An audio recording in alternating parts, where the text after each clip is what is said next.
Nandgaon Khandeshwar central bank शाखेने दिव्यांग लाभार्थ्याची pension रोखली। दिव्यांग पीडिताची जिल्हाधिकारी यांच्याकडे तक्रार। बँक अधिकाऱ्याच्या मगरुरीमुळे दिव्यांगावर संकट।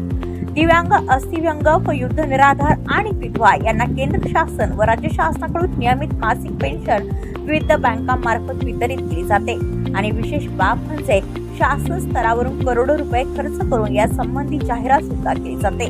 मात्र दिव्यांग व अन्य व्यक्तींना मिळणारा लाभ प्रत्यक्ष लाभार्थ्यांपर्यंत पोहोचतो का, हा शोधाचा विषय आहे। दिव्यांग लाभार्थी म्हणून अनेक कर्जाऊ लाभ शासन व बँक यांच्याकडून दिल्या जातात, मात्र दिव्यांगांना दिली जाणारी पेन्शन कर्जाचे हप्ते म्हणून कपात केल्या जात असल्याचे प्रकार बँकेकडून घडत आहे। पेन्शन हा जगण्याचा अधिकार असताना लाभार्थ्यांची पेन्शन वेळोवेळी अनेक बँकांकडून कर्जात का वळवली जाते, हा प्रश्न गंभीर